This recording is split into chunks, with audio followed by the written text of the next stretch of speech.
Ven, Espíritu Divino, manda tu luz desde el cielo. Padre amoroso del pobre, donen tus dones espléndido. Luz que penetra las almas, fuente del mayor consuelo. Ven, dulce huésped del alma, descanso de nuestro esfuerzo, tregua en el duro trabajo, brisa en las horas de fuego, gozo que enjuga las lágrimas y reconforta en los duelos. Entra hasta el fondo del alma, divina luz, y enriquécenos. Mira el vacío del hombre si tú le faltas por dentro. Mira el poder del pecado cuando no envías tu aliento. Riega la tierra en sequía, sana el corazón enfermo, lava las manchas, infunde calor de vida en mi hielo. Doma al espíritu indómito, guía al que tuerce el sendero. Reparte tus 7 dones según la fe de tus siervos. Por tu bondad y tu gracia, dale al esfuerzo su mérito. Salva al que busca salvarse y danos tu gozo eterno. Amén. Encontramos en este día el capítulo 11 del primer libro de los Reyes. Y es un momento muy triste para el pueblo de Israel. El rey Salomón,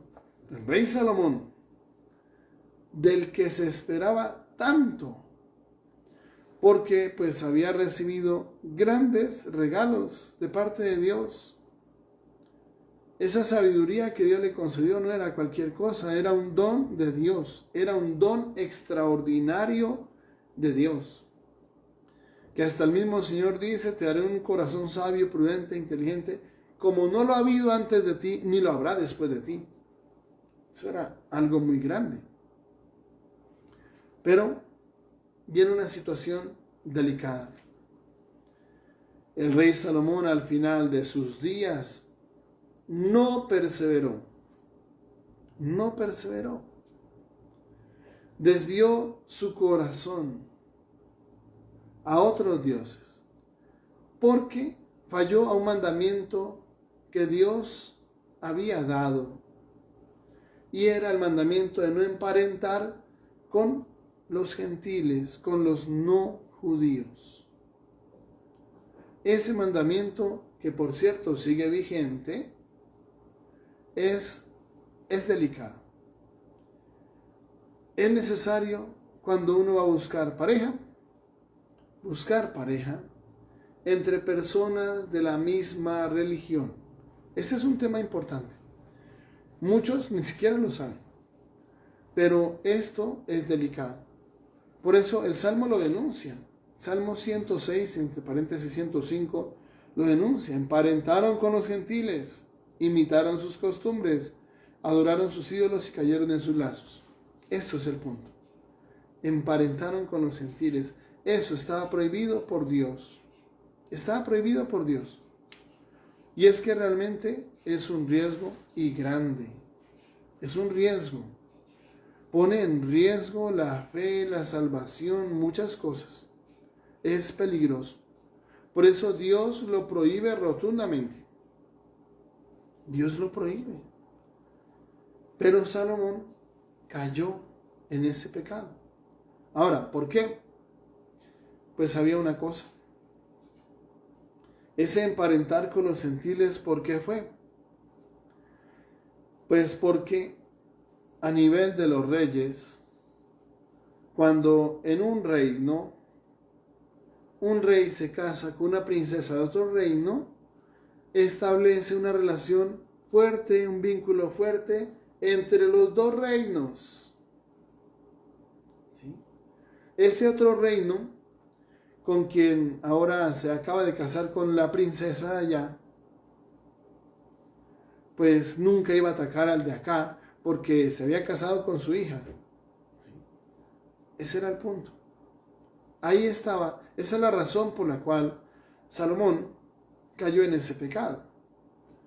Porque ese emparentar con otras personas de otras religiones, de otros reinos, le llevaba a tener ese privilegio de que pues nunca le iban a atacar, porque se había casado con su hija.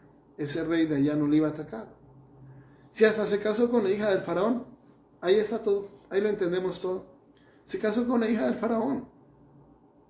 Entonces, ¿cuál era su finalidad? Generar relaciones comerciales y todo lo demás con los otros reinos, casándose con sus hijas, con las hijas de esos reyes. No olvidemos que en ese momento pues, estaba todavía la poligamia, el tener muchos hijos, tener varias mujeres y tener muchos hijos, porque lo importante en ese momento era tener un pie de fuerza grande, un ejército grande. Entonces esa era la finalidad. Por eso era eso permitido en ese momento. Hoy ya no. La poligamia no está permitida hoy. Y se va a basar especialmente en que es un solo Dios. Ahora, ese pecado de Salomón trajo una consecuencia grande. Cambiarse de religión. Es eso. Básicamente es eso. Su corazón se desvió a otros dioses. Ya no fue un corazón indiviso, un corazón entero para Dios, como si lo fue el de su padre, el rey David. No, ahora su corazón estaba dividido y se fue tras otros dioses, los dioses de esas mujeres, y comenzó a seguirles. Ese fue un pecado muy, pero muy grave y definitivamente con consecuencias nefastas, con consecuencias terribles. Porque una vez se pasó a las religiones de ellas, de esas mujeres con las que se casó, comenzó a imitar sus costumbres y dejó a un lado la fe en el único Dios. Comenzó a creer en otros dioses. Si lo esencial del judaísmo es el monoteísmo. Tanto que a Jesús lo matan porque pensaban que al manifestarse como hijo de Dios estaba destruyendo el monoteísmo, como que eran dos dioses, Dios Padre, Yahvé, y ahora Jesús, que eran dos dioses, y por eso lo llevan a la cruz. Porque estaba como poniendo en riesgo el monoteísmo, por eso lo pensaban así, pero no se ha roto el monoteísmo, solo que es el concepto de la Santísima Trinidad, pues que nunca llegaron a entender. Si nos cuesta a nosotros entender lo que lo hemos aceptado, que son tres personas distintas, un solo Dios, para los judíos eso no fue fácil de entender y por eso llevaron a Jesús hasta la cruz. Así es sencillo. Ahora, por eso Dios nos prohíbe buscar pareja de otra religión, y es que uno lo ha visto. Uno lo ha visto. Personas, por ejemplo, 5 hermanos, todos muy católicos, pero uno de esos hermanos buscó una mujer que es testiga de Jehová, pentecostal, mormona, lo que sea, y termina él yendo a su culto, ya no va a misa, ya no comulga, ya no se confiesa, ahora se confiesa con un árbol, ahora recibe un pan, pero que no es el cuerpo del Señor. Además, si no es sacerdote el que pronuncia las palabras de la consagración, no hay Eucaristía. Además, ellos expresamente niegan la Eucaristía y dicen, Jesús no está ahí, punto. Es un tema tan delicado y tan grave que un día cuando nos paremos ante Dios, nosotros no podemos decir, no, Señor, yo no sabía. No, es un tema grave. Por eso, el mismo Señor nos habla y nosotros lo hemos expresado con ese término yugo desigual. Yugo desigual. Que no es prudente, no es de Dios buscar pareja de otra religión, porque le puede pasar lo del rey Salomón. Desviar su corazón y ya no ser de Jesús Eucaristía, sino desviar su corazón a otras creencias, aunque digan que creen en Jesús, pero a su manera. Y no se trata de eso. La fe no es algo que yo me invento a mi manera, no es una doctrina que yo me invento a mi manera, a mi gusto, a mi imagen y semejanza, no. La fe es un don de Dios transmitido a los apóstoles que nunca debe cambiarse jamás, bajo ninguna circunstancia. No que es que me parece más bonito así, no. No es que yo opino que es mejor así porque es que como el que sabe que soy yo, los apóstoles no saben. No, espérese un poquito. Los apóstoles son la autoridad. Y si usted se presenta como autoridad, rechazando la de los apóstoles, está en un pecado muy grave. San Lucas 10, verso 16, dice Jesús a los apóstoles, el que a ustedes acoge, a mí me acoge. El que a ustedes rechaza, a mí me rechaza. Y el que me rechaza a mí, rechaza al que me ha enviado. Así de sencillo. Eso es muy grave. Es muy, pero muy grave. Ese tema hay que tener mucho cuidado. En ese tema hay que saber manejar las cosas con prudencia. Busque pareja. Y por cierto, practicante de su misma fe. Cuando vaya a buscar pareja, no se fije en las apariencias externas. No se fije en la belleza física. ¿Qué criterio más pobre? La belleza física se acaba y como las flores que hoy están preciosas, mañana ya amanecieron marchitas. Lo mismo pasa con la belleza. La belleza física se acaba, se termina, que hasta ese es un proceso que un esposo, una esposa debe saber llevar. Porque ya llega el momento en que la esposa ya no está tan bonita y tan radiante, ya comenzaron a aparecer algunas arruguitas por aquí, por allá. Ya por los hijos que ha dado a luz, ya tiene estrías, ya se le formó la celulitis, ya se le formó una cosa, ya la otra, se engordó, lo que haya pasado, se le manchó la cara, que los métodos anticonceptivos generan todos esos problemas, porque son temas hormonales, y esos métodos anticonceptivos generan esos problemas. Todo eso puede pasar, y cosas más extremas todavía, que sufrió un accidente, que un borracho la atropelló, le dio por detrás, por la columna, y ya no siente las piernas. Esas cosas pueden pasar. Y uno tiene que estar preparado, y como esposo tiene que decir, cuenta conmigo, yo voy a estar ahí. Así toque cambiar pañales. Así toque pasar una situación más difícil en que usted se levante a las 4 de la mañana a hacer el desayuno y el almuerzo, porque ella ahora está en una silla de ruedas y no puede hacerlo, así quiera.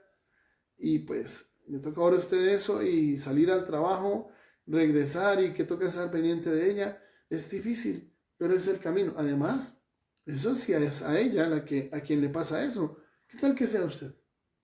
¿No le gustaría que su esposa, en vez de irse con otro, diga, cuenta conmigo, yo voy a estar ahí, y sea quien le ayude a cambiar los pañales? Así como hombres eso nos cuesta, pero hay momentos en la vida así, y uno tiene que estar preparado para todo eso, con humildad y sencillez. Ahora, si el criterio es Dios para formar un hogar, y si la vida es una vida en santidad, ese hogar tendrá éxito, así pase por las pruebas que pase. Así sean las pruebas más duras. Yo he conocido hogares que han pasado por situaciones muy dolorosas, muy críticas, pero están en pie, están firmes y son hogares felices, porque estuvieron fundados en Dios, porque su roca firme era Dios. Así de sencillo. Ahora, este punto es delicado. Vemos las consecuencias que trae cuando Salomón busca mujeres de otras religiones, cambia su corazón y se desvía a otros dioses, erige templos para dioses falsos y termina desviándose. Y más aún lo que dice el Señor, ofrecieron, inmolaron sus hijos y sus hijas en el fuego. Eso hacían en esas religiones. Y no olvidemos que muchas de estas religiones, lo que está detrás es el maligno. El maligno es el que se manifiesta ahí con su poder y precisamente está hablando de la diosa de los fenicios, falsos dioses, no existe Astarte, es una falsa diosa, a quien llamaban Astarte. Y a estos dioses, a Milcón y a otros, les ofrecían sacrificios humanos de sus propios hijos, que es lo que menciona la Escritura, hacer pasar a su hijo o a su hija por el fuego era eso. Era eso, expresamente era eso. A sus propios hijos los ofrecían en sacrificio. Los ofrecían en sacrificio. Entonces, este es un tema muy complejo y muy delicado. ¿En qué termina? En que Dios se enoja con Salomón. Después de que le agradó tanto lo que hizo, lo que le pidió, dice que ahora Dios se enojó. Se encendió la ira de Dios contra Salomón. Dios se enojó. Y le manda a decir lo siguiente. Dice, se enojó el Señor contra Salomón por haber desviado su corazón del Señor su Dios, Dios de Israel, que se le había aparecido 2 veces, dándole instrucciones sobre este asunto, que no fueran pues de otros dioses. Expresamente se lo dijo. pero no guardó lo que el Señor le había ordenado. El Señor dijo a Salomón: por haber actuado así y no guardar mi alianza y las leyes que te ordené, voy a arrancar el reino de tus manos y lo daré a un siervo tuyo, pero no lo haré en vida tuya en atención a David tu padre, sino que lo arrancaré de manos de tu hijo. Tampoco le arrancaré todo el reino en atención a David mi siervo, sino que haré a tu hijo una tribu en consideración a Jerusalén, a la que he elegido. Y efectivamente, después de la muerte del rey Salomón, el reino se divide. El reino se divide entre Jeroboam y Roboam. Se divide. La división siempre es un drama, siempre es una desgracia, siempre el tema de dividir la fe es un pecado grave. Si no estuviera en la Sagrada Escritura, yo no diría nada, pero sí está en la Sagrada Escritura. Y cuando la Sagrada Escritura dice expresamente en Tito 10, capítulo 3, versos 10 y 11, que el que divide la iglesia, amonéstalo una y otra vez. Si no te hace caso, apártate de él. Si persevera en ese pecado, es pervertido y peca, y dice condenada por su propia sentencia. Si eso no lo dijera la Sagrada Escritura, yo no diría nada. Pero si la Sagrada Escritura lo prohíbe expresamente, es por algo. Y si Jesús expresa su voluntad diciendo Padre, y lo dice como una oración que brota de su corazón, Padre, que todos sean uno, es por algo.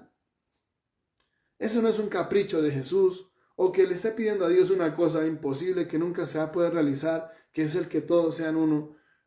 No, es que Él expresa su voluntad de que todos seamos uno, porque es el plan de Dios. Esa es la voluntad de Dios. ¿Quiere cumplir la voluntad de Dios? Hágase tu voluntad en la tierra como en el cielo. Pues ya está expresada en la Sagrada Escritura. Padre, que todos sean uno. Claro, para eso se necesita humildad, cosa que a nivel protestante a veces no hay. Seamos sinceros. Martín Lutero tenía una megalomanía, tenía una idea de que él era el gran enviado de Dios, el gran elegido de Dios, y era el gran, no cualquiera, el gran elegido de Dios. Se autoproclamaba así, que yo soy el gran elegido de Dios.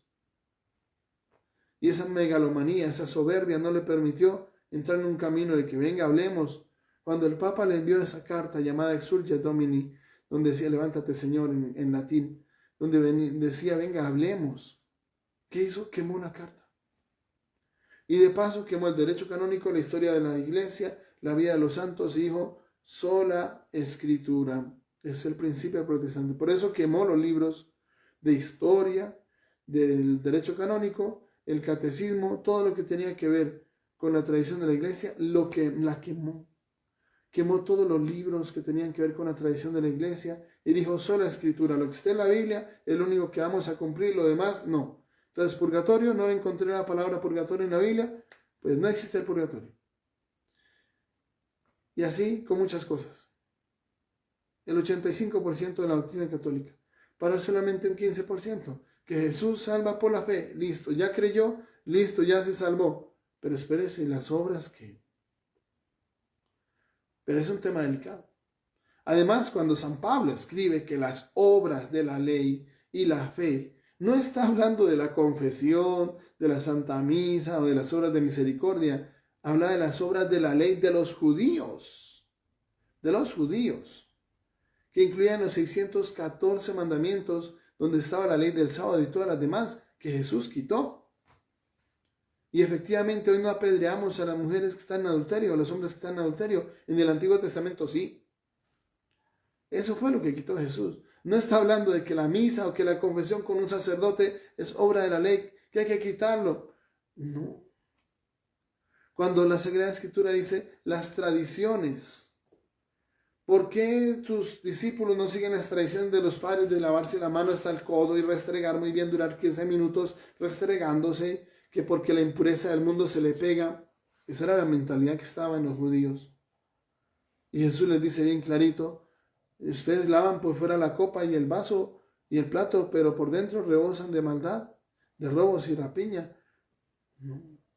Ese pueblo me honra con su labio y su corazón está lejos de mí. ¿Y a qué se refería? A esas tradiciones como la del Corbán, donde decía, lo que tengo para ayudar a mi papá que está enfermo, lo doy en el templo, listo, es ofrenda sagrada. Ya no tiene que ayudarle a su papá. puede dejar que se muera de hambre, porque el dinero con que tenía para alimentarlo lo dio como ofrenda sagrada al templo. Esas obras de la ley son las que Jesús, lo que San Pablo critica y va a quitar, porque Jesús las quitó. No está hablando de la confesión, de la oración, por ejemplo, de la devoción de los santos, de las imágenes. No, esas no son las obras de la ley. San Pablo nunca estaba escribiendo en contra de cosas que él mismo iba a vivir después, porque la iglesia las vivió. Imágenes han habido. El mismo San Lucas pintó la primera imagen de la Virgen María.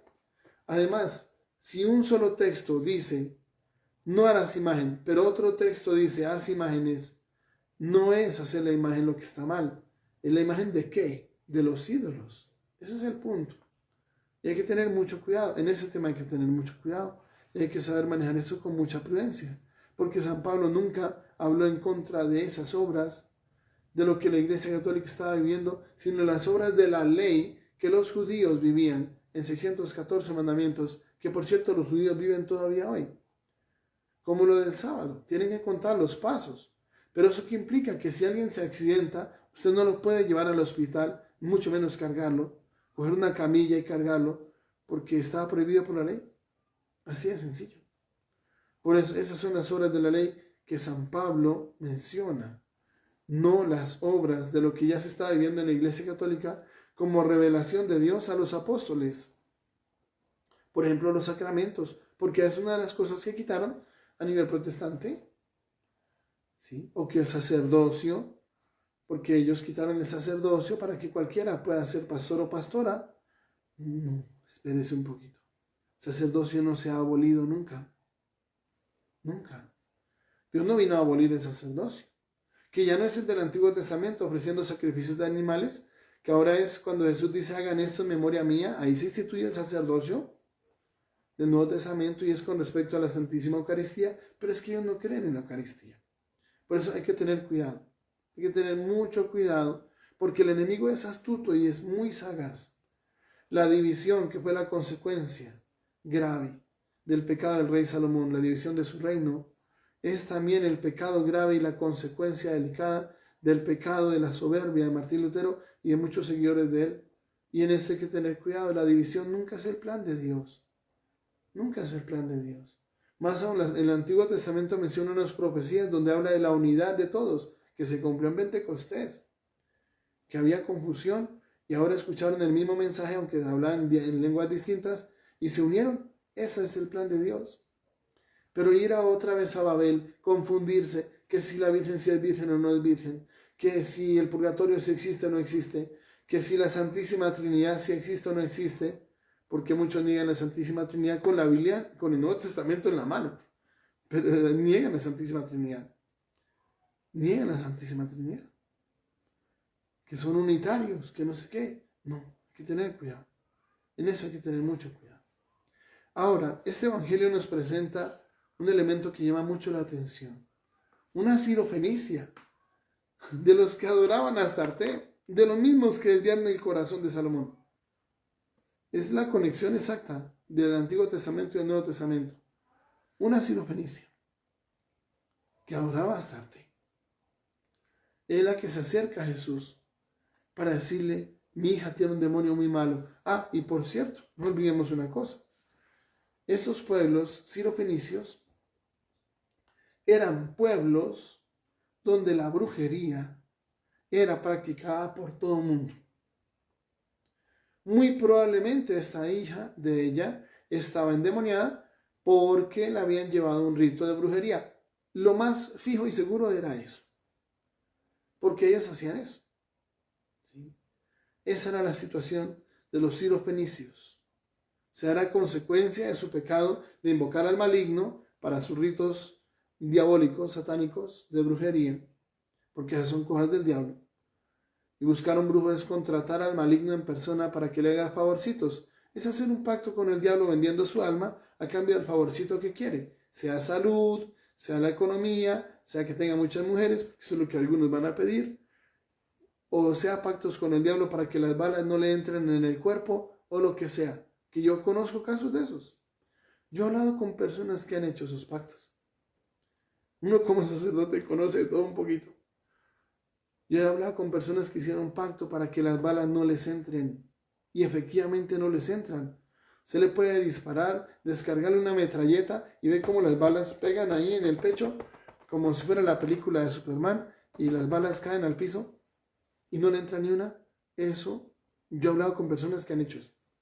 Es un tema, eso es de verdad. Son pactos con el diablo para pedir esos favorcitos. ¿Sí? Entonces es un tema delicado, es un tema serio. Y por eso es esa actitud de Jesús, aunque lo que está haciendo es poniendo a prueba la fe y la humildad de ella. ¿Sí? ¿Sí? Aunque no olvidemos una cosa, deja que primero coman los hijos, no que esté excluyéndonos, esto no es para los demás, porque en ese momento los judíos, a los no judíos le llamaban así los perritos. Esa era la forma como ellos hablaban, y cuando Jesús utiliza ese término, el Evangelio de San Mateo nos va a dar unos términos, digamos, a explicar un poquito más este contexto en que iba con 2 discípulos y que ellos mismos le dicen, mira, atiéndala, viene detrás gritando. ¿Sí? Y es cuando Jesús dice esa frase, no está bien echarle el pan de los hijos a los perritos. Y dice ella, sí, Señor, pero los perritos también comen las migajas que tiran los niños de la mesa. Y Jesús le dice, por esas palabras que has dicho, el demonio se ha ido de tu hija. No estaba Jesús despreciando, no estaba Jesús, no solamente está dando una catequesis a sus discípulos, mostrando que el Señor está abriendo las puertas de la bendición a todos. Pero primero comienzan los judíos, que eran los misioneros. Eran los misioneros. Eran los judíos los que tenían que ir al mundo entero a llevar el mensaje. Pero bien sabemos que el pueblo judío, una gran mayoría, y especialmente los líderes, no aceptaron a Jesús y terminaron rompiendo con el cristianismo. ¿Sí? Pero ese es el contexto. Y es hermoso ver cómo aún siendo una persona que estaba creyendo en cosas que no eran y practicando cosas que no eran, como el tema de la brujería y adorando a Astarte, aún así recibe un milagro de Jesús. Pero cuando ella entra en el camino de la fe y que hay que dejar a Astarte, ya las cosas van a cambiar. Ahí las cosas cambian.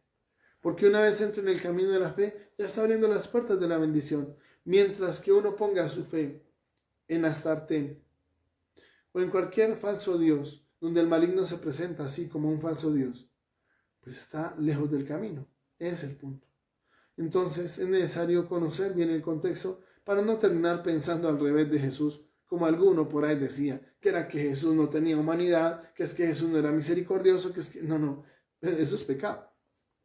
Y la Sagrada Escritura dice, no cometió pecado, solamente que es la pedagogía de él. Además, hay momentos en que sentimos que como que Dios se esconde. Y mire qué era lo que estaba haciendo allá en Sirofenicia. Tal vez se fue a descansar. Tal vez se fue a descansar un rato. ¿Sí? Que eso es necesario también. Y dice que intentó pasar desapercibido, pero no lo logró. Como si se escondiera de todos, pero no lo logró. Y a veces pasa eso. Sentimos como que ¿dónde está Dios? Que como que se fue, como que se escondió, que no lo veo. ¿Dónde está? Él en su pedagogía sabe cómo hace sus cosas y sabe qué es lo mejor para uno. Qué hermoso aprender a confiar y estar en las manos de Él y que aunque no lo veamos, sepamos que Él nunca nos deja solos. Que nuestra Madre del Cielo nos ayude en ese proceso, así sea. Padre bueno, te suplicamos con humildad que aunque no todos podemos recibirte sacramentalmente, vengas a nuestros corazones a través de la comunión espiritual. Te pedimos, Padre amado, que suscites en nuestros corazones el deseo ardiente y profundo de recibirte con un corazón puro. Que vengas a nuestro corazón y nos dé la gracia, Señor, de recibirte sacramentalmente.